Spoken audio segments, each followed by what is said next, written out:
இன்றைக்கி நம்ம secondary NIS lesson number 14 stealing and atonement இந்த லெசனை தான் நம்ம பார்க்க போகிறோம். In this lesson you will read a few extracts from Gandhiji's autobiography, My Experiments with Truth. What does he reveal about himself? Were his childhood and teenage years like yours? Was he always truthful? And did he learn to be the truthful? Did he find it difficult to be truthful? Find out how he became convinced of a positive consequences of being truthful. So இந்த lesson நம்ம காந்திஜி அவர் அவரோட சைல்ட்ஹுட்டை பற்றி பார்க்க போகிறோம். அவர் சின்ன வயசில் எப்படி இருந்தார், உண்மையாக இருந்தாரா இல்லை அவருக்கு அதை ஃபேஸ் பண்ணுறதுக்கு நிறைய சிக்கல்கள் இருந்துச்சுன்னா என்ன ஏதுன்ட்டு நம்ம பார்க்க போகிறோம். பிஃபோர் தட் அதுக்கு முன்னாடி பார்த்திங்கன்னா இங்கே பேஜோட லெஃப்ட் சைட்லேயும் ரைட் சைட்லேயும் பார்த்திங்கனாக்கா உங்களுக்கு மீனிங்ஸ் கொடுத்துருக்காங்க, அதை பார்த்துடலாம். எப்பயுமே ஒரு லெசனுக்குள்ளே ஒரு போயம்குள்ளே படிக்கிறதுக்கு முன்னாடி அந்த மீனிங்ஸை பார்த்துக்கணும். அப்போ தான் அந்த லெசன் படிக்கும்போது நமக்கு அந்த லெசனோட அர்த்தம் ஈஸியாக புரியும். ரைட். அட்டோன்மெண்ட்னா make amend for wrong doing. So ஒரு தப்பான விஷயம் செய்யறதுக்காக நம்ம முடிவு எடுக்கிறது தான் அட்டோன்மெண்ட். எமிட்டிங், கிவிங் அவுட், கொடுக்கறது, அதாவது விட்டுறது.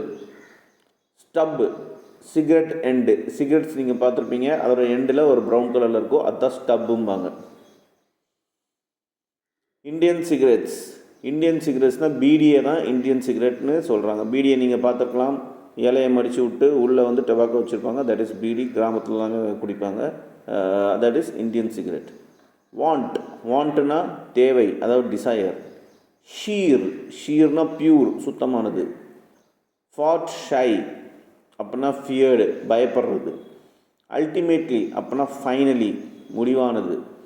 பார்பரஸ் அப்படின்னா வைல்டு, அப்படின்னா காட்டு மிராண்டித்தனமானது. சோக்டு அப்படின்னா சஃபகேட்டட், இந்த மூச்சு முட்டுறது, சஃபகேட் ஆகிறது. ஆம்லெட் அப்படின்னா ஆம் பேண்டு, நம்ம கையில் எல்லாமே ஒரு பேண்டு மாதிரி விளாடும் போதெல்லாம் கட்டியிருப்போம், அதுதான் ஆம் பேண்டு, ஆம்லெட்டும்பாங்க.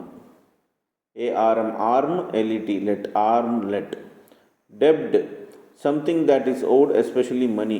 டெப்டுனாக்கா கடன், நம்ம யார்ட்டையாவது காசு வாங்கியிருப்போம், அதுதான் டெப்ட். Dare, to be brave enough to do something, ஒரு விஷயத்தை தைரியமாக செய்கிறது தான் dare. Adequate, suitable. Pledge, promise. Confess, admit, ஒத்துக்கிறது. Agony, suffering. Vivid, clear. Sublime, great. Repentance, feeling sorry. Affection, love. Okay, இதுதான் இந்த லெசனோட மீனிங். இப்போ நம்ம லெசனுக்குள்ளே போகலாம். 14.1 A relative and I became fond of smoking. Not that we saw any good in smoking or where we found or smell of the cigarette. We simply imagined a sort of pleasure in emitting clouds of smoke from our mouth. My uncle had a habit, and when we saw him smoking, we thought we should copy his example. But we had no money, so we began to collect stubs of cigarette thrown away by my uncle. The stubs, however, were not always available and could not emit much smoke either. So we began to steal coins from servants' pockets money in order to purchase Indian cigarettes. In the meantime, we heard that stalks of certain plant were porous and could be smoked like cigarettes. We got them and began this kind of smoking. But we were far from being satisfied, and such things as these our want of independence began to upset. It was unbearable that we should be unable to do anything without the permission of our elders. At last, in sheer disgust, we decided to commit suicide. So இங்கே என்ன சொல்கிறாங்கன்னா, இங்கே வந்து ஒரு ரிலேட்டிவும் இவரும் இந்த இடத்துல காந்திஜி தான் இதை பற்றி பேசுகிறாரு. ஸோ அவரை பற்றி சொல்கிறாரு. அவரும் அவரோட ரிலேட்டிவ் சொந்தக்கார பையனும் பார்த்திங்கனாக்கா சின்ன வயசுலேயே அவங்க அங்கிள், அதாவது அவங்க மாமா வந்து ஸ்மோக் பண்ணிட்டே இருப்பார். அதை பார்த்து சரி நாமளும் ஸ்மோக் பண்ணுங்கிற ஒரு விஷயம், அதோட சந்தோஷம் ஒன்றும் கிடையாது. சரி சும்மா ஸ்மோக் பண்ணி பார்ப்போமே, நம்ம அங்கிளை ஒரு எக்ஸாம்பிளாக வச்சுக்கலாம், அவளை காப்பி பண்ணலாம் அப்படின்னு சொல்லிட்டு ஸ்மோக் பண்ணி பார்ப்போமே. அது இல்லாமல் ஸ்மோக் பண்ணும்போது வாயிலேருந்து அப்படியே புகையாக அது க்ளவுட்ஸ் மாதிரி மேக மாதிரி வரது அவங்களுக்கு அட்ராக்ட் ஆகிடுச்சு. சரி என்ன தான் பண்ணலாம், அந்த நாத்தமெல்லாம் தாண்டி அந்த அட்ராக்ட் ஆனது அந்த க்ளவுட்ஸ் மாதிரி வருது, சரி நாமளும் ட்ரை பண்ணலாம் அப்படின்னு சொல்லிட்டு அவங்க சிகரெட்டை வந்து ஸ்மோக் பண்ண ஆரம்பித்தாங்க. பட் அந்த ஸ்டப்புன்னு ஒன்று இருக்கும், அதாவது கடைசியில் அந்த பேடி முடிக்கும் போது கடைசியில் வந்து அது தூக்கி போட்டுருவாங்க. அந்த ஸ்டப்பை எடுத்து இவங்க வந்து ஸ்மோக் பண்ண ஆரம்பித்தாங்க. பட் அதில் பார்த்திங்கன்னா நிறைய ஸ்மோக்கெல்லாம் வரல. இவங்க நினச்ச மாதிரி எதுவுமே கிடைக்காதனால, ஒரு சந்தோஷம் கிடைக்காதனால அவங்க என்ன பண்ண ஆரம்பிச்சிட்டாங்க, அவங்களுக்கு புதுசாக ஒரு பீடி வாங்கணும் அப்படின்ட்டு ஒரு ஆசை வந்துச்சு. அதுக்கு கையில் காசு இல்லை. இப்போ பார்த்தாலும் எல்லாத்துக்கும் பெரியவங்களையே பர்மிஷன் கேட்குறது ஒரு கடுப்பாக இருந்துச்சு அந்த வயசில் அவங்களுக்கு. அப்போ என்ன பண்ணாங்க, அவங்களோட வீட்டில் ஒருத்தவங்க வேலைக்கு வருவாங்க, அவங்க கிட்டேருந்து திருட ஆரம்பித்தாங்க, காசை திருடி இது வாங்க ஆரம்பித்தாங்க. இப்படி அவங்க வந்து ஸ்மோக் பண்ணிட்டு இருந்தாங்க. அதுக்கப்புறம் பார்த்திங்கன்னா இருந்தாலும் காசு பத்தலை. அப்புறம் என்ன பண்ணாங்கனாக்கா, அவங்க ஒரு விஷயத்தை கேள்விப்பட்டாங்க, இந்த மாதிரி ஒரு இலை இருக்குது, அந்த இலை வந்து மடித்து இந்த மாதிரி பண்ணும்போது அது வந்து இந்த சிகரெட் மாதிரியே ஸ்மோக் வரும் அப்படின்னு சொல்லிட்டு கண்டுபிடிச்சாங்க. அப்புறம் அதுலேயும் வந்து ஸ்மோக் பண்ண ஆரம்பித்தாங்க. பட் அவங்க அதுலேயும் திருப்தி அடையலை. அவங்க என்ன, அவங்களுக்கு எப்போ ஒரு கடுப்புனா, என்னடா நம்ம வாழ்க்கையை நாம் எதுவும் பண்ணுறதுக்கு எப்போ பார்த்தாலும் பெரியவங்களோட பர்மிஷன் வாழ்ந்துட்டே கேட்டுகிட்டே உட்காந்துருக்கணும், ரொம்ப கடுப்பாக இருக்குது எப்பயுமே அப்படின்னு ரொம்ப சலிச்சிட்டு கடுப்பாகிட்டு அவங்க என்னென்னா சூசைட் பண்ணிக்கலாம், இதுவரெல்லாம் ஒரு வாழ்க்கையை நம்ம சூசைட் பண்ணிக்கலாம் அப்படின்ட்டு ஒரு முடிவுக்கு வந்தாங்க. அப்புறம் என்னாச்சுன்னு பார்ப்போம். But however we do it, from where were we to got the poison? We heard that the Datura seed were an effective poison. Off we went to jungle in search of these seeds, and we got them. Evening was thought to be auspicious hour. We went to Kedarji Mandir, put ghee in temple lamp and the darshan, and then looked for lonely corner. But our courage failed us. Supposing we were not instantly killed, and what was the good of killing ourselves? Why not rather put up with a lack of independence? But we swallowed 2 or 3 seeds nevertheless. We dared not take more. Both of us fought shy of death and decided to go to Ramji Mandir to compose ourselves and to dismiss the thought of suicide. I realized that it was not an easy to commit suicide as to think about it. The thought of suicide ultimately resulted in both of us bidding goodbye to habit of smoking stubs of cigarettes and stealing the servants' coppers for the purpose of smoking. Ever since I have grown up, I have never desired to smoke and always regards the habits of smoking and barbarous, dirty and harmful. I have never understood why there is such rage for smoking throughout the world. I cannot bear to travel the compartment full of people smoking. I became choked. But much more serious of this was the theft I was guilty of a little later. I stole the coins when I was 12 or 13, possibly less. The other theft was committed when I was 15. In this case, I stole a bit of gold out of my mother's armlet. This brother had run into the debt of about 25 rupees. He had on his arm an armlet of solid gold. It was not difficult to clip a bit out of it. Well, it was done, the debt clear, but it became more than I could bear. I resolved never to steal again. I also made up my mind to confess it to my father, but I did not dare to speak. Not I was afraid of my father beating me. No, I do not recall this ever being having beaten any of us. I was afraid of pain that I should cause him. But I felt that the risk should be taken, that there could not be a cleansing without a confession. I decided to write out the confession, to submit to my father and ask for his forgiveness. I wrote it on a slip of the paper and handed it to him myself. In this, not only did I confess my guilt, but I asked adequate punishment for it, and closed with a request to him not to punish himself or my offense. I also pledge myself never steal further. Right. இப்போ இவங்க suicide பண்ணிக்கலான்னு ஒரு முடிவு எடுத்தாங்க. அதுக்கப்புறம் என்ன ஆச்சுன்னா, அவங்க அந்த சீடு, அந்த விதையை தேடி போனாங்க. தத்தூரா, அவங்க என்ன கேள்விப்பட்டாங்கனாக்கா, தத்தூராங்கிற ஒரு வகையான சீடு, அதாவது விதையை வந்து அரைச்சி குடித்தோன்னாக்கா நம்ம இறந்துடலாம் அப்படின்னு சொல்லிட்டு அவங்க காட்டுக்குள்ளே அந்த விதையை தேடி அலையிறாங்க. அந்த விதையும் கிடச்சிருது. அதுக்கப்புறம் அவங்க ஒரு நல்ல நேரம் பார்க்குறாங்க சூசைட் பண்ணிக்கிறதுக்கு, அந்த இது அரைச்சி குடிக்கிறதுக்கு, விதையை அரைச்சி குடிக்கிறதுக்கு. அவங்க வந்து பக்கத்தில் இருக்க ஒரு கோயிலுக்கு போகிறாங்க. கோயிலில் போய் நெய் தீபம் அங்கே இருக்குது, அதில் நெய் ஊற்றிட்டு அவங்க வந்து சாமி தரிசனம் பண்ணிவிட்டு அப்புறம் ஒரு ஓரத்தை போய் பார்க்குறாங்க. யாரும் இல்லாத ஒரு கார்னரை போய் பார்க்குறாங்க கோயிலில். அங்கே போயிட்டு என்ன பண்ணுறாங்கனாக்கா, அவங்க நேரம் ஆக ஆக அவங்களோட தைரியம் குறைஞ்சிட்டே இருந்துச்சு. இந்த சூசைட் பண்ணுற தைரியம் குறைஞ்சிட்டே இருந்துச்சு.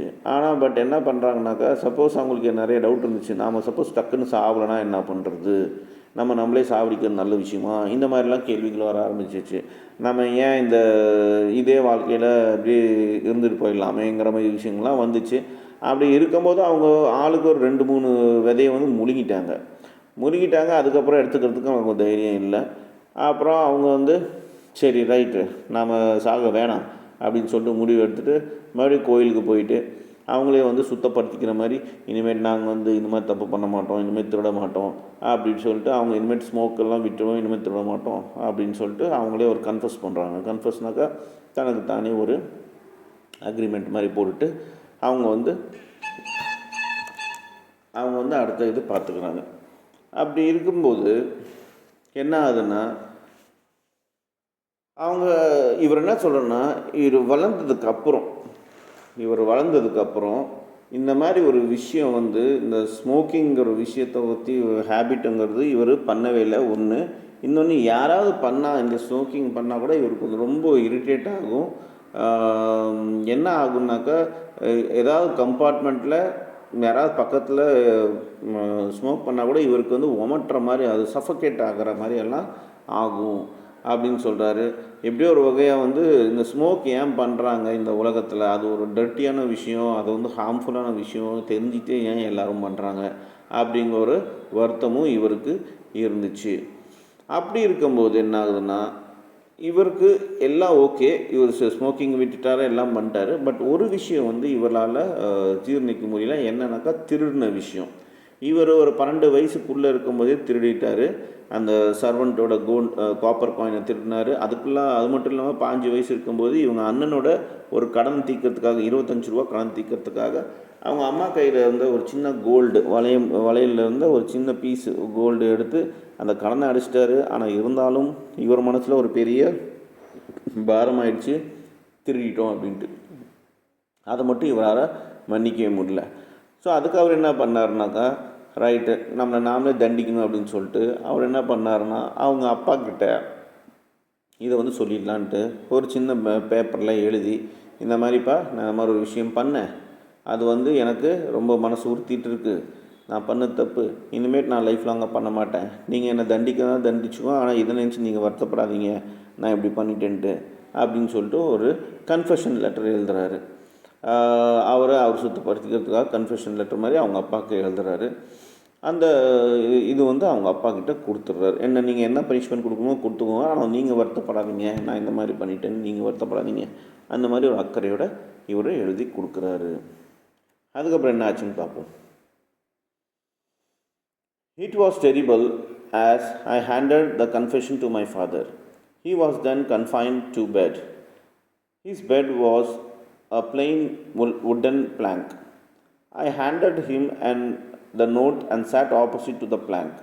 He read it through, and tears trickled down his cheeks, wetting the paper. For a moment he closed his eyes in thoughts and then tore up the note. He had sat up to read it. He lay down again. I also cried. I could see my father's agony. If I were a painter, I could draw the picture of the whole scene today. It is still so vivid in my mind. Those tears of love cleansed my heart and washed my sins away. Then I could read in it nothing more than Father's love. But today I know that it was pure ahimsa. When there is such ahimsa, it changes everything it touches. There is no limit to its power. This kind of sublime forgiveness was not natural to my father. I had thought that he would be angry, say hard things, and strike his forehead. But he was so wonderfully peaceful, and I believed this was due to my clean confession. A clean confession combined with a promise never to commit the sin again is the purest type of repentance. I know that my confession made my father feel absolutely safe about me and increased this affection for me beyond measures. Mohandas Karamchand Gandhi, an adaptation from my experiment with truth. Okay. இப்போ அந்த லெட்டரை அவர் வந்து அவங்க அப்பா கையில் கொடுத்துட்டார். கையில் கொடுத்த வாட்டி என்ன ஆகுதுன்னா, அவங்க அப்பா எப்பயுமே எதில் படுப்பார்னாக்கா ஒரு பலகை மாதிரி இருக்கும், அதில் தான் பிளெயினான பலகையில் தான் படுப்பார். இவன் லெட்டர் கொடுத்துட்டு காந்திஜி அந்த பலகையில் உட்காந்துட்டார். சரி அப்பா படிச்சுட்டு என்ன பண்ணட்டும் அப்படின்ட்டு. ஆனால் காந்திஜி என்ன பார்த்தாருனாக்கா, அவங்க அப்பா அதை பார்த்த உடனே அந்த லெட்டர் படிக்க அவர் கண்ணிலேருந்து கண்ணீர் வந்து அந்த லெட்டர் மேலே அந்த கண்ணீரும் விழ ஆரம்பிச்சிச்சு. அவர் வந்து அமைதியாக இருந்தார். அவங்க அப்பா வந்து அப்படியே அமைதியாக அந்த பெட்டில் படுத்துட்டார், அந்த கட்டிலில் படுத்துட்டார். ஆனால் அவர் வந்து அழுந்துகிட்டே படுத்துட்டு இருந்திருக்காரு. இவரும் பார்த்திங்கனாக்கா அழுந்துட்டு அவங்க அப்பா கிட்டே போய் இவரும் உட்காந்தார். அப்போ என்ன சொல்கிறாருனாக்கா, நான் மட்டும் ஒரு பெயிண்டராக இருந்தாக்கா இன்றைக்கி கூட அந்த அன்றைக்கி நடந்த சீனை வந்து நான் அழகாக வரைவேன். ஏன்னா அந்தளவுக்கு அது மைண்டில் ஹார்ட்டில் டச்சிங்காக இருந்துச்சு. எங்கள் அப்பா வந்து நல்லா என்னை அடிப்பார், திட்டுவார் அப்படின்னு நினச்சேன். பட் எங்கள் அப்பா வந்து அஹிம்சை முறையில் வண்டர்ஃபுல்லாக வந்து அதை டீல் பண்ணார். ஏன்னா என்னோடய கன்ஃபெஷன் உண்மையாக இருந்துச்சு. நான் தப்பு செஞ்ச விஷயத்த நான் உணர்ந்து நான் வந்து கன்ஃபெஷன் பண்ணது உண்மையாக இருந்ததுனால அவர் அதை புரிஞ்சுக்கிட்டு அமைதியாக அவரும் புரிஞ்சுக்கிட்டு என்னை மன்னிச்சிட்டாரு. ஆனால் அவர் வந்து ஒரு சந்தோஷம் கலந்த ஒரு இதாக இருந்துச்சு. நான் ரொம்ப மாறிட்டேன். அவரோட ரியாக்ஷன் பார்த்துட்டு நான் ரொம்ப மாறிட்டேன். இதுதான் அஹிம்சான்னு தெரிஞ்சுக்கிட்டேன். அஹிம்சாவோட பவர் என்னன்னு நான் தெரிஞ்சுக்கிட்டேன். அஹிம்சாவுக்கு லிமிட்டே கிடையாது. ஸோ நாம் இனிமேட்டு இந்த அஹிம்சா ஃபாலோ பண்ணணும். இது எல்லா விஷயத்தையும் மாற்றுது, நிறைய மனசை டச் பண்ணுது அப்படிங்கிற ஒரு விஷயத்த அன்றைக்கி தான் காந்திஜி அவங்க அப்பாட்டேருந்து கற்றுக்கிட்டாரு. ஸோ இங்கே இன்னமும் அந்த விஷயம் அவர் கன்ஃபெஷன் பண்ணி அவங்க அப்பா வந்து அஹிம்சை முறையில் இவர் தப்பை வந்து மன்னிச்சு, இந்த விஷயம் பார்த்திங்கனாக்கா பெரிய லெவலில் வந்து இவருக்கு பாதிச்சிருக்கு. யார் காந்திஜி அவருக்கு பாதிச்சிருக்கு. இது வந்து அந்த அஃபெக்ஷனை தாண்டின ஒரு விஷயம் வந்து இவங்க 2 பேர்த்து ரிலேஷன்ஷிப்புக்குள்ளே வந்திருக்கு. அப்போ தான் இந்த அஹிம்சா பற்றி அவர் புரிஞ்சிட்டார் அப்படின்னு சொல்கிறாரு. ஸோ இதை எழுதுனது அவர் தான், மோகன்தாஸ் கரம்சந்த் காந்திஜி. இதுதான் இவரோட full name. My experiment with ட்ரூத்துங்கிற புக் எழுதியிருக்காரு. அதுலேருந்து ஒரு சின்ன பார்ட் தான் இதில் எழுதியிருக்காரு. ஸோ இதில் ஏதாவது டவுட் இருக்கா உங்களுக்கு அப்படின்னு சொல்லுங்கள்.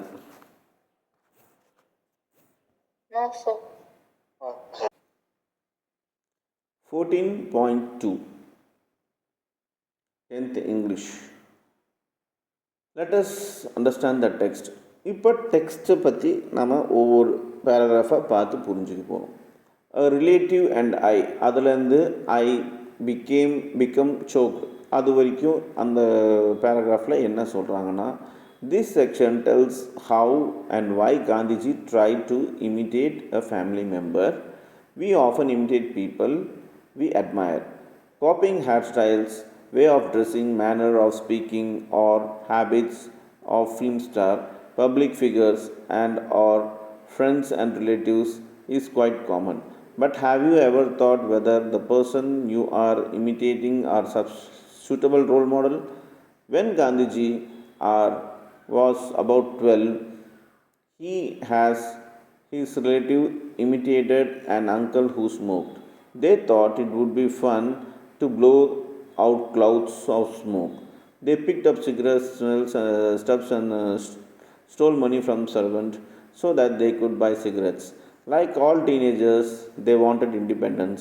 They decided that life was not worth living because they had to seek permission from their elders for everything they did. They got some seeds, they got some seeds that they believed were poisonous. However, they couldn't get the courage to eat all of them because they did not want to die. At that age, all kinds of thoughts and ideas cross one's mind, and often some problems seems huge.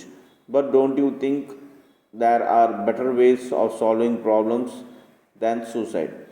All of us make mistakes and learn from them. This is just a normal part of growing up. Have you ever experimented or tried to do things which you knew were wrong and could put you at risk? Can young people correct their mistakes and then continue to live a normal life? Yes, they can. Gandhiji too made mistakes when he was young, but he realized his mistake. He removed the thoughts of suicide from his mind forever. He also decided that he would never smoke or steal. So நாம் எல்லாமே யாரையோ ஒருத்தவங்களை பார்த்து inspiration ஆகிட்டு தான் இருக்கோம், அவங்கள imitate பண்ணிட்டு தான் இருக்கோம், ஒரு ரோல் மாடலாக வச்சுருக்கோம். அது யாராக வேணா இருக்கலாம். அப்படி இருக்கும்போது நம்ம ரோல் மாடலாக யாரை ஃபாலோ பண்ணுறோங்களோ முதல்ல அவங்களோட விஷயம் எல்லாம் கரெக்டாக இருக்கா, அவங்க சூட்டபுளான ஆள் தானா முதல்ல நம்ம பார்க்கணும். சரிங்களா? அது ஒன்று. இப்போ நீங்கள் நிறைய பேர்த்த ஃபாலோ பண்ணலாம். யார் முக்காசி பேர் பார்த்திங்கன்னா ஹீரோஸாக தான் இருக்கும், இல்லை கேர்ள்ஸாக தான் ஹீரோயின்ஸாக தான் இருக்கும்.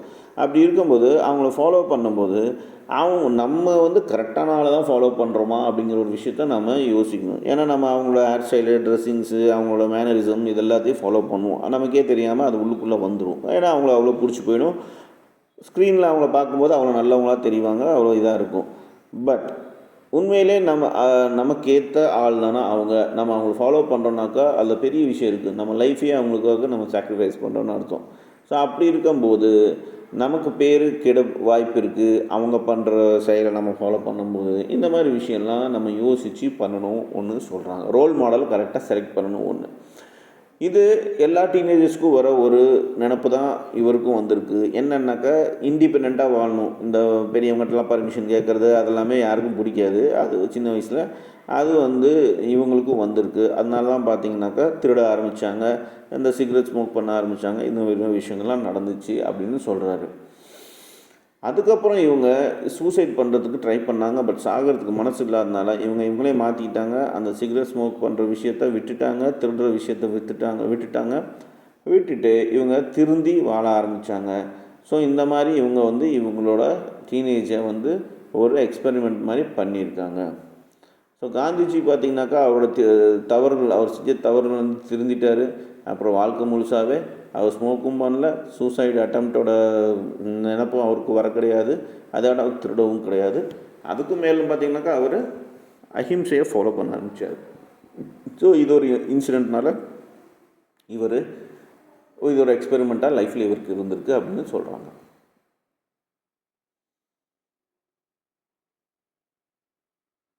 நான் டூ யூ நோன்ட்டு முக்கியமாக போட்டிருக்காங்க எல்லோ பாக்ஸில். அது என்னன்னு பார்க்கலாம். Cigarettes are made from leaves of tobacco plants. For years, cigarettes has been consumed by people, but research has proved that tobacco is bad for health, irrespectively of the form in which it is consumed. Tobacco products of India include hookahs, chewing tobaccos, cigarettes, bidis, snuffs, pans, masala, etc. Research has linked the following harmful effects to the tobacco. So நீங்கள் பார்க்கலாம் ரோட்டில் போகும்போது வரும்போது இன்றைக்கி எல்லோரும் பார்த்திங்கனாக்கா சின்ன பசங்க எல்லோரும் வந்து இது ஸ்மோக் பண்ண ஆரம்பிச்சிட்டாங்க. பல வகையான விஷயங்கள் இதில் இருக்குது. ஸோ இதை பற்றி வந்து பார்க்குறதோ கேட்குறதோ பேசுகிறதோ தப்பு கிடையாது. இது பார்க்கணும், கேட்கணும், இதை பற்றி பேசணும். ஆனால் அது யூஸ் தான் பண்ணக்கூடாது. ஏன்னா இது பேச தான் அவேர்னஸ் வரும். இந்த பேசாதனால தான் நிறைய சின்ன பசங்களே இன்றைக்கி பார்த்திங்கனாக்கா இந்த ஒரு விஷயத்துக்கு அடிமையாகிட்டு இருக்காங்க. ஸோ இது வந்து இந்தியன் கவர்மெண்ட்னால் தயாரிக்கப்பட்டு சேல்ஸ் பண்ணப்படுது. பட் இதனால் என்னென்ன கெடுதல் வருது அப்படின்னு பார்ப்போம். Smokers are 3 times as likely to die before the age of 60 to 70 as compared to non-smokers. இப்போ நீங்கள் ஸ்மோக் பண்ணாமல் இருந்தீங்கனாக்கா நீங்கள் ரொம்ப நாள் வாழலாம். ஆனால் அந்த ஸ்மோக் பண்ண ஆரம்பிச்சிங்கனாக்கா நீங்கள் 60 70 வயசுக்குள்ளே இறந்துருவீங்க கம்பேர் பண்ணும்போது, நான் ஸ்மோக்கர்ஸை கம்பேர் பண்ணும்போதுன்னு சொல்கிறாங்க. Chronic obstructive pulmonary disease COPD known as tobacco disease is a permanent incurable reduction in pulmonary capacity characterized by shortness of breath, wheezing, persistent cough and sputums and damage the lungs including chronic bronchitis. So லங்ஸ்குள்ளே chronic பிராக்டிஸ்ன்னு ஒரு விஷயம் இருக்குது. அந்த ஆர்கானை வந்து இது டோட்டலாக வந்து பாதிக்கும். அதனால் பார்த்திங்கன்னா காஃபு, அது சளியோட காஃப் வரும், தென் கேன்சர் வரும். இதெல்லாம் சரி பண்ணவே முடியாது, பர்மனெண்ட் டிசீஸாக மாறி போயிடும். மூச்சு இருக்கிறது கஷ்டமாகும், வீசிக் ப்ராப்ளம் வரும் அப்படின்னு சொல்கிறாங்க. Heart diseases. Several ingredients of tobacco lead to narrowing of blood vessels, increasing likelihood of blockage, and thus the heart attack and strokes. Research have found that people under 40 are 5 times more likely to have a heart attack if they smoke. Heart disease வந்து நிறைய வரும். இது வந்து பாடியோட நம்ம அந்த smoke உள்ளே போய் பிளட் வெசல்ஸில் வந்து பெரிய லெவலில் இம்பேக்ட் பண்ணுது. இது வந்து ஹார்ட்லுக்கு போகிற ஒரு நரம்பு இருக்குது, அதை வந்து பிளாக் பண்ணுது. அதுவும் இல்லாமல் 40 வயசு கீழே இருக்கவங்க நிறைய பேர் இது இறக்கிறதுக்கு காரணம் அவங்க வந்து ஸ்மோக் பண்ணுறவங்களாம் இருப்பாங்க அப்படின்னு சொல்கிறாங்க. Cancer. The primary risk of tobacco usage includes many forms of cancer, particularly the mouth, larynx, esophagus, lungs, kidney, bladder, pancreas and stomach.